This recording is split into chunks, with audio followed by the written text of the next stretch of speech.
do Espírito Santo. A finalidade da missão do Espírito Santo em toda a ação litúrgica é se colocar em comunhão com Cristo para formar seu corpo, que forma a partir de nós. O número 1090 fala da liturgia celeste. Que liturgia celeste que é essa? A gente já sabe. Tem as três igrejas, né? A igreja triunfante no céu, a padecente que somos nós. Por isso que eu sempre estou falando, não importa a tua vida.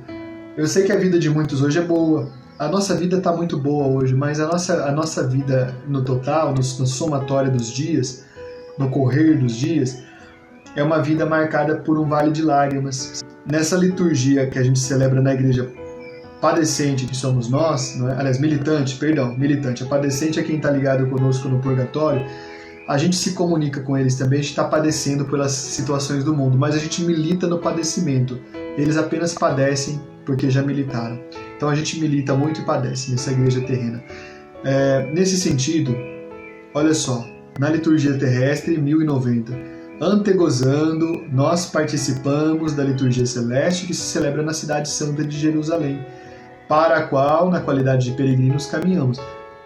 Essa Jerusalém celeste é a realidade futura, onde nos espera algo que está muito além da nossa capacidade de imaginação, algo que não dá para a gente imaginar. Quando eu dei o curso sobre a morte, eu falei que é como o bebê que nasce, ele não sabe o que espera aqui. E quando ele chega, até os olhos doem, porque ele tem então um festival de cores, de luzes, os sons, não é? O bebê se assusta e ele chora com tudo isso. Porque lá onde ele estava, era um mundo pequenininho, onde cabia apenas ele, e ele estava completo, ele estava bem ali, né? A nossa vida humana é assim também.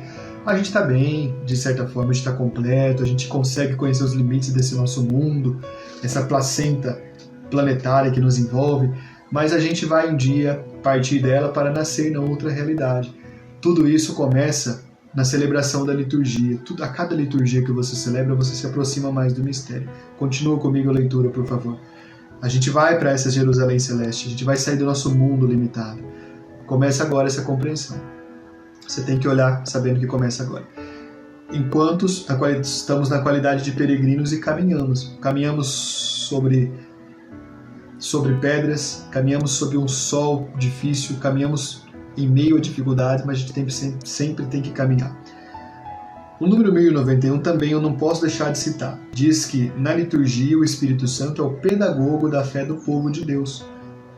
Grava isso, por favor. É o pedagogo da fé do povo de Deus, o artífice das obras-primas de Deus, que são os sacramentos da nova aliança. O desejo e a obra do Espírito no coração da igreja é que vivamos da vida de Cristo. Olha que interessante. O Espírito Santo é o grande inspirador. Fala pra mim uma coisa. Você acha que o Espírito Santo vai inspirar alguém que está toda problemática, toda difícil? É difícil, é complicado.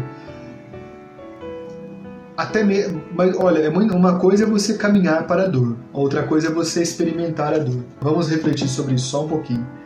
Quando eu caminho para a dor, é quando eu escolho na minha vida situações difíceis que eu estou escolhendo. Quando eu escolho o caminho do erro, do mal, da malvadeza, da ruindade, é o que estou escolhendo. Eu vou cair, eu vou tropeçar ali na frente, sim, porque eu escolhi, né? Mas nesse caso eu me afasto da liturgia que está sendo celebrada no céu, que deveria estar sendo celebrada no meu coração, e eu me aproximo de outra realidade.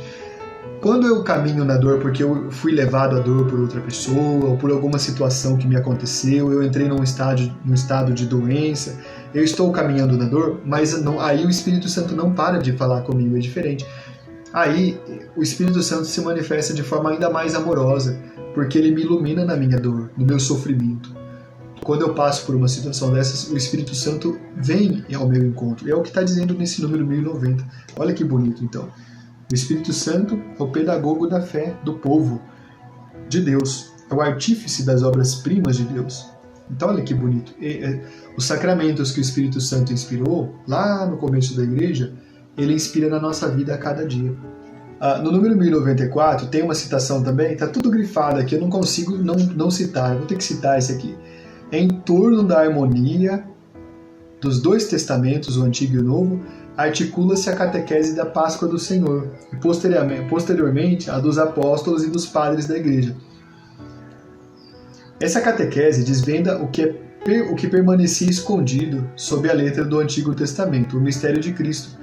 A tua vida e a minha também tem muito uma dimensão de Antigo e Novo Testamento no sentido místico. O Antigo Testamento era quando as pessoas caminhavam sob a luz sem saber qual era a natureza da luz. Elas caminhavam e sabiam, apontavam para o céu e sabiam, existe um sol que nos ilumina. O Novo Testamento é quando o próprio sol desceu à terra e não as queimou como elas pensavam, mas aqueceu o coração delas nas noites de solidão existencial que elas viviam. O próprio Cristo foi ao encontro de cada um na escuridão da sua vida. Ele continua vindo. As passagens mais significativas são quando ele cura as pessoas, inclusive os cegos, não viam a luz e agora veem. A gente tem uma dimensão mística de Antigo e Novo Testamento na nossa vida. A gente faz as separações, sim, entre como a gente era uma pessoa diferente lá atrás e como a gente passou a ser outra pessoa agora que a gente está conhecendo, caminhando, sentindo esse afeto nos alcançar. Mas a gente tem sempre que lembrar que a gente, na nossa caminhada de vida, parte de uma situação em que somos menos e somos menores para uma situação em que somos um pouco melhores. Isso é interessante. Isso é a mesma caminhada que o povo de Deus fez, caminhada litúrgica dentro dessa liturgia mística, para chegar à compreensão. Agora, o fato é que tem gente que passa por tanta beleza, por tanta bondade e não se preocupa em prestar atenção. Esses números todos aqui eu amo de profundidade, tudo é muito bonito. E quando eu leio esses números que falam da liturgia, eu lembro daquela antiga historinha que circulava no tempo do Orkut ainda, que falava mais ou menos assim: há pessoas que saem de sua casa, passam por 1000 paisagens bonitas para ir de férias em uma paisagem bonita, mas ao passar por essas 1000 paisagens bonitas não olham pela janela para observar, e só vão olhar aquela lá no fim. Mas porque a gente foi muito habituado a reagir chorando às dores que nos fizeram, a gente fica chorando às vezes. Eu não estou dizendo que você que chora é fraco, não, tem que chorar sim. Até porque até a tua própria lágrima é bonita, ela faz parte dessa liturgia também. Você oferece diante de Deus as lágrimas do teu coração, porque você vê que há um sentido nisso. Você já viu uma mãe rezar pelo filho? Que coisa bonita. Ela chora profundamente na frente do sacrário. É um sofrimento que ela oferece para Deus, pedindo que Deus acompanhe o filho dela. Infelizmente, não é tão simples a questão que eu estou falando para muitas pessoas, porque foram vítimas de maldade que foram feitas a elas. Então, infelizmente, não é uma questão tão simples. E eu tenho a delicadeza necessária para perceber isso, e para dizer que nesse caso, a você que sofreu algum tipo de maldade, a tua vida então ainda gira numa tristeza, você que passa por um processo de perda ainda hoje, não é simples a questão, não é passe de mágica não.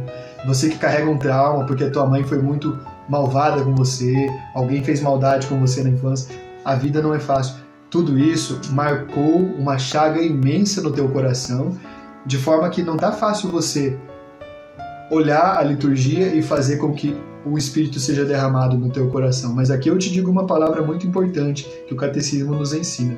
No número 1103, diz que a anamnese, a recordação, que é quando o padre recorda a história da salvação, Deus sempre resolveu as situações mais difíceis da pessoa.